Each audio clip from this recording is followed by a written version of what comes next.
Yes Ashi, good morning. ഇനിയിപ്പോൾ തദ്ദേശ തെരഞ്ഞെടുപ്പ് വരുമ്പോൾ സ്വാഭാവികമായിട്ടും ഈ സീറ്റുകളിൽ നോട്ടമിട്ട് എല്ലാവരും ഇറങ്ങും.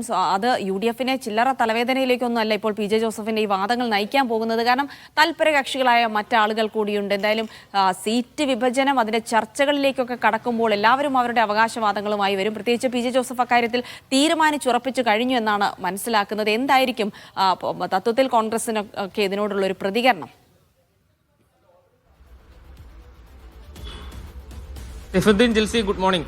ഏതായാലും UDF-നകത്ത് ഉഭയകക്ഷി ചർച്ചകൾ ആരംഭിക്കാനിരിക്കുകയാണ്. തൊട്ടടുത്ത ദിവസം തന്നെ നിശ്ചയിക്കാനുള്ള നറുക്കെടുപ്പ് നടക്കും. അതിനുശേഷം സീറ്റ് വിഭജന ചർച്ചകളിലേക്ക് കടക്കുമെന്നാണ് UDF നേതൃത്വം അറിയിക്കുന്നത്. ഈ ഘട്ടത്തിലാണ് ജോസഫ് ഗ്രൂപ്പ് ഈ പുതിയ നീക്കവുമായി രംഗത്ത് വന്നിരിക്കുന്നത്.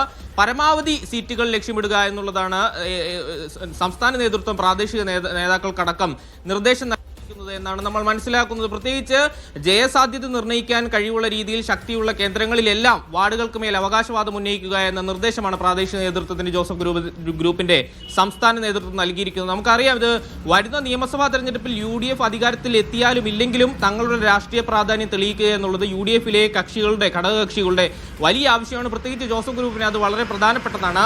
പാർട്ടി ചെയർമാൻ PJ ജോസഫിന്റെ പ്രായാധിക്യം, കൂടാതെ അതിന്റെ നേതൃത്വത്തിൽ ഉണ്ടാകുന്ന ഒരു മാറ്റം, അബു ജോൺ ജോസഫ് നേതൃത്വത്തിലേക്ക് വരാനുള്ള ഒരു സാഹചര്യം, അങ്ങനെ പാർട്ടി പൂർണ്ണമായും ജോസഫ് ഗ്രൂപ്പ് പൂർണ്ണമായും ഒരു ട്രാൻസിഷൻ പീരീഡിലാണ് എന്ന് തന്നെ പറയാം. ആ ഘട്ടത്തിൽ പരമാവധി ശക്തി തെളിയിക്കുക എന്നുള്ളതാണ് ജോസഫ് ഗ്രൂപ്പിനെ സംബന്ധിച്ച് മുന്നോട്ട് വയ്ക്കാവുന്ന കാര്യം. ആ ലക്ഷ്യമിട്ടുകൊണ്ട് കൂടിയാണ് ഇപ്പോൾ ഇത്തരത്തിലുള്ള നിർദ്ദേശം പുതുതായി രൂപീകരിച്ച് വാർഡുകളിലേക്ക് പരമാവധി അവകാശവാദം ഉന്നയിക്കുക എന്നുള്ള നീക്കത്തിലേക്ക് പോകുന്നത്. പ്രത്യേകിച്ച് ഇടുക്കി ജില്ലയിലെ തൊടുപുഴ, അറക്കുളം അടക്കമുള്ള പഞ്ചായത്തുകൾ, കൂടാതെ പാലയിലെ കടുത്തുരുത്തി, ചങ്ങനാശ്ശേരി, കോട്ടയത്തെ പാല, കടുത്തുരുത്തി, ചങ്ങനാശ്ശേരി അടക്കമുള്ളവ, പത്തനംതിട്ടയിലെ റാന്നി അടക്കമുള്ള തദ്ദേശ സ്വയംഭരണ സ്ഥാപനങ്ങൾ പുതുതായി രൂപീകരിച്ച വാർഡുകളിൽ വലിയ സ്വാധീനമുള്ള കക്ഷിയാണ് PJ ജോസഫ് വിഭാഗം. അതുകൊണ്ട് ആ ഇടങ്ങളിലെല്ലാം പരമാവധി അവകാശവാദം ഉന്നയിക്കുക എന്നുള്ള നിർദ്ദേശം ഈ ഘട്ടത്തിൽ ജോസഫ് വിഭാഗം മുന്നോട്ട് വയ്ക്കുന്നുണ്ട്. ഏതായാലും ഇത് മധ്യ കേരളത്തിൽ UDF-നുള്ളിൽ ചില അനുരണനങ്ങൾ ഉണ്ടാക്കുമെന്നുള്ളത് പ്രധാനപ്പെട്ടതാണ്. പ്രത്യേകിച്ച് ഘടകകക്ഷിയായ ലീഗിനായിരിക്കും അത് വലിയ പ്രതിസന്ധി സൃഷ്ടിക്കുക.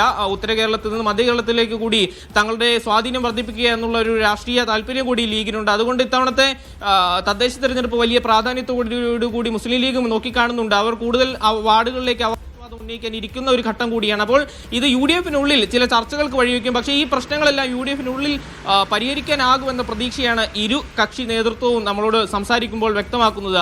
UDF-നുള്ളിൽ തന്നെ ഈ പരമാവധി വിജയ സാധ്യത എന്നുള്ളതാണ്. കോൺഗ്രസിനെ സംബന്ധിച്ച് ഇതിനൊരു മധ്യസ്ഥ റോളിലേക്ക് മാറേണ്ടി വരും എന്നുള്ളതാണ് കോൺഗ്രസ് നേതാക്കൾ പറയുന്നത്. പരസ്പരം വിട്ടുവീഴ്ചയ്ക്ക് എല്ലാ കക്ഷികളും തയ്യാറാകണം. കാരണം പരിപൂർണമായി UDF-ന്റെ വിജയം എന്നുള്ള താല്പര്യം മാത്രമേ ഈ തദ്ദേശ തെരഞ്ഞെടുപ്പിൽ മധ്യ കേരളത്തിൽ മുന്നോട്ട് വയ്ക്കാൻ കഴിയുകയുള്ളൂ. അതുകൊണ്ട് വിജയ സാധ്യതയുള്ള സ്ഥാനാർത്ഥികളെ നിശ്ചയിക്കുക എന്നുള്ളതിലപ്പുറത്തേക്ക് വ്യക്തിപരമായ സ്വാർത്ഥമായ അല്ലെങ്കിൽ കക്ഷി താല്പര്യങ്ങൾക്ക് മാറ്റിവെക്കണം, അത്തരം താല്പര്യങ്ങളെ മാറ്റിവെക്കണമെന്ന നിർദ്ദേശമാണ് UDF നേതൃത്വം, പ്രത്യേകിച്ച് കോൺഗ്രസ് നേതൃത്വം മറ്റു ഘടകകക്ഷികൾക്ക് നൽകുന്നത്. ഏതായാലും ജോസഫ് വിഭാഗം ഉറപ്പിച്ചു തന്നെയാണ് പരമാവധി സീറ്റുകൾ നേടുക, തദ്ദേശ തെരഞ്ഞെടുപ്പിൽ തങ്ങളുടെ സാന്നിധ്യം പരമാവധി ഉറപ്പിക്കുക എന്നുള്ള ലക്ഷ്യമാണ് ജോസഫ് വിഭാഗം ഈ ഘട്ടത്തിൽ മുന്നോട്ട് വയ്ക്കുന്നത്.